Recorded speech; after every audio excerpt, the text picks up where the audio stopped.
Hello, welcome to the self learning platform by Dr. Sushma Singh. Today we start Unit 14 Working Class Movements. Let us have introduction about the unit.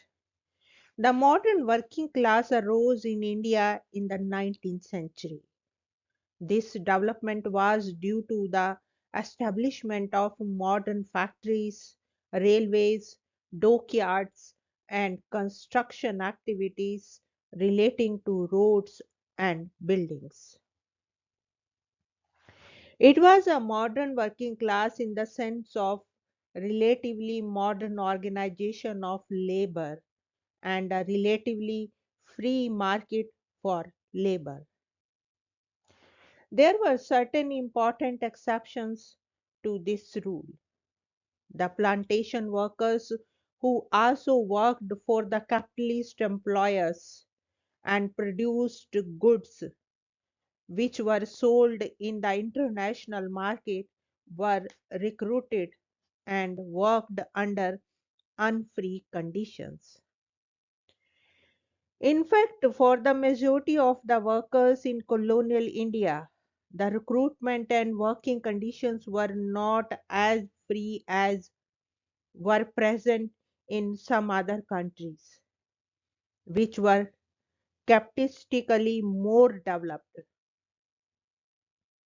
This situation had its impact on the working class movement as it developed over the years.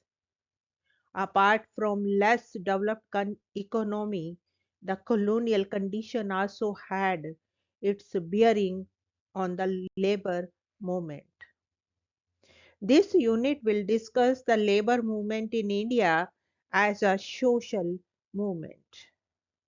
Now we are going to discuss what is working class movements. It must be clarified right in the beginning that working class movement and trade union movement are not exactly the same. They are different in their sense that the working class is a much broader phenomena and covers all kinds of movement involving workers.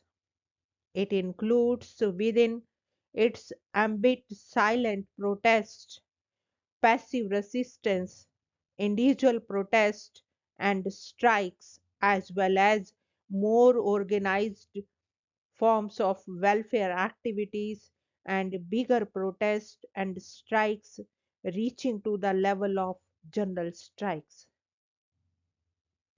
It involves various kinds of reactions and responses of the workers to the industrial system. These reactions may be to ameliorate the working and living condition within the industrial system, but they may also be radically opposed to the industrial system itself. Thus, labor movement may range from everyday struggles to the workers to general strikes encompassing the whole industry or many industries. It covers the activities and movements of the workers within the capitalist system as well as those opposed to it. Trade union movements, on the other hand, accepts the industrial system as given but attempts to make it more human, more amenable to the needs of workers. It tries to reform the working and living conditions of workers within the industrial system. The short term and long term working of trade unions is geared towards making the workers more committed to the industrial work while agitating for higher wages, suitable working conditions, stable housing, and reasonable credit system. The classic definition of trade unions, which still holds good, was formulated by Sidney and Beatrice Webb. A trade union, as we understand the term, is a continuous association of wage earners for the purpose of maintaining or improving the conditions of their employment. While labor movement may include various types of structures, pre-industrial or modern in nature, which coordinate the protest activities of the workers, the trade unions are generally hierarchical and bureaucratic, relying upon a variety of functionaries with definite role. The trade unions run on the basis of continuous membership of and regular contribution from workers. Although the trade unions are hierarchical, these hierarchies are not fixed but are based on acceptance of democratic principles of equality and elections. In principle, anybody can occupy any post in the trade union hierarchy, irrespective of caste, creed, religion, reason, or economic status. Thus, it needs to be made clear that the working class movement is a much larger phenomena which includes the trade unions. However, it can be said that trade unions are the most organized and modern expression of the labor movement. Next point is development of capitalist enterprises. The working class is an integral part of the capitalist economy. Traces of capitalism were introduced in India in the 19th century under colonial dispensation. It was an ironic situation where the organization of production was capitalistic, whereas the labor market was unfree. Plantations and railways were the initial enterprises to herald the era of colonial capitalism in Indian subcontinent. A British company, the Assam Tea Company, was established in 1839 to set up tea gardens in Assam. Coffee plantations were started in South India by 1840. Companies which were organized along capitalist lines and produced for international markets established these plantations. However, force and manipulation were used to recruit the laborers who were then kept in bonded conditions. The expansion railways, especially after the revolt of 1857, provided suitable conditions for the development of capitalist enterprise in India. The migration of the indentured labor, transport of raw material, and manufactured good within and outside the country became much easier. Port cities Bombay, Calcutta, and Madras became the centers of the capitalist economy. Cotton mills in Bombay, jute mills in Calcutta, and several factories in Madras were set up in the late 19th century. Similar development took place in some other cities as well: Ahmedabad, Kanpur, Sholapur, and Nagpur. It was mostly owned by the Indians. A Scottish entrepreneur started the first jute mill in Calcutta in 1854. It also expanded rapidly over the next 50 years. The ownership of the cotton mills was with the Indian entrepreneurs, while that of jute was of the with the foreigners for a long time. By 1914, there were 264 cotton mills in India employing 260,000 workers, 60 jute mills with 2 lakh workers. The railways provided work to 6 lakh people, the plantations to 7 lakh workers, and mines to 1 lakh 50,000 workers. Next point is workers' movements before the emergence of trade unions.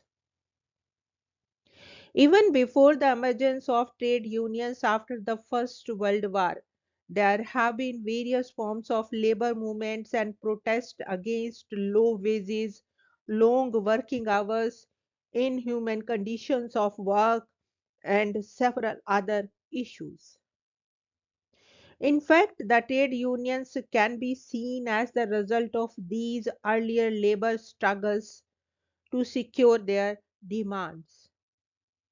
The trade unions, however, were the most organized and advanced form of labor organization when they emerged. In this section, we will introduce you to the labor movements in the period before the emergence of the trade unions. Although the plantations and mines contained a large number of workers who were heavily exploited, their conditions did not attract much attention in the initial period because they were far from the urban areas, away from the notice of early social reformers, journalists, and public activists. But despite this isolation, the plantation workers on their own registered their protest against the exploitation and oppression by the plantation owners and managers. Reports of such resistance are available since 1884. Individual and collective absentation from work and abandonment of the tea gardens were forms of passive resistance by the workers. More active forms of protest were expressed in individual and collective violence against the assaults by the plantation authorities.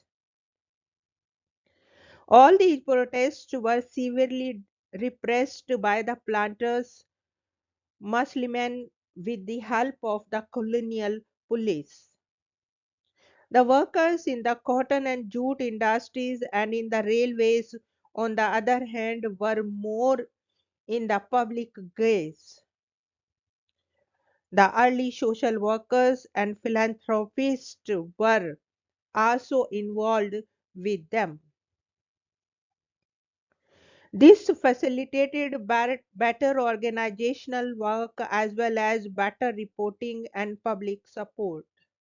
Records of open resistance are available since 1870s in Bombay. In 1884, the Bombay cotton mill workers held a big meeting and submitted their demands to the government for lesser hours of work. There were also reports of strikes among the mill workers. By the 1890s, the strikes became so frequent that the authorities spoke about a strike mania among the workers. These strikes and protests increasingly began to involve more and more workers. The increasing duration of strikes and involvement of large number of workers forced the Bombay Mill Owners Association to refer to the existence of a labor movement in this century in 1913. The increasing intensity and frequency of strikes on wages and other issues created a situation where it was possible to combine at a wider level. The rising prices, declining real wages, and shortage of food stuff during the First World War created a situation for a large action, and it resulted in the general strike in 1919 involving all cotton textile mills in Bombay. There was another general strike in 1920 on the issue of wages and bonus. These took place before the existence of any trade unions in the Bombay mills. In other industrial centers like Calcutta, Ahmedabad, Kanpur, Madras, Nagpur, and Surat, the situation was almost similar. The workers were slowly learning to protest and combine for the redress of their grievances. These combinations were increasingly growing bigger, involving large number of workers. The war years, which allowed the industries to make huge profits while the workers' real wages declined, made the workers extremely dissatisfied with their conditions and therefore created the atmosphere for a broader unity, leading to bigger strikes in many industrial centers.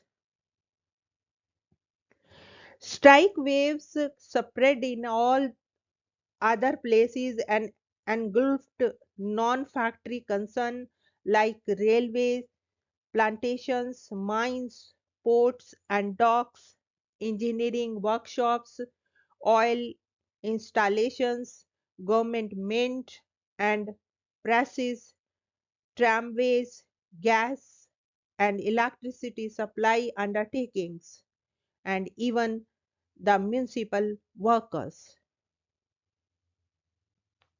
There were many people and organizations involved with these workers. In Bengal, Sasipada Banerjee initiated welfare activities among the workers since the early 1870s. He tried to educate them and to voice their grievances. For this purpose, he founded the Working Men's Club in 1870 and started publishing a monthly journal in Bengali entitled Bharat Srambha GB in 1874. The Brahmo Samaj formed the Working Men's Mission in Bengal in 1870 to impart moral education among the workers. It also established the Working Men's Institution in 1905. In Bombay, N.M. Lokhande was actively involved in welfare and organizational activities among the cotton mill workers since the 1880s. In 1890s, he established the Bombay Mill Hands Association, and in 1898 he started publishing a journal entitled Deen Bandhu in Marathi. Besides him, SS Bengali was also actively propagating for improving the conditions of the workers since 1878. Some other important organizations active among the Bombay workers were the Bombay Mill Hands Defense Association formed by Bal Gangadhar Tilak in 1908. The Kamgar Hitwadhak Sabha formed in 1909 and the Social Service League established in 1911. However, these bodies were primarily interested in welfare activities and did not have much organizational base among the workers. Workers' protests in this period were basically organized by the jobbers, the sardars, and such other informal leaders, or by the vocal and active sections among the workers themselves. There were some organizations in this period which resembled the trade unions. The Ahmedabad Society of Railway Servants of India and Burma formed in 1897. The Printers Union in Calcutta and the Postal Union in Bombay were among these, but they could not maintain any continuity in their functioning and were in existence for a short period only. Here we want to wind up this lecture. Thank you so much for your attention.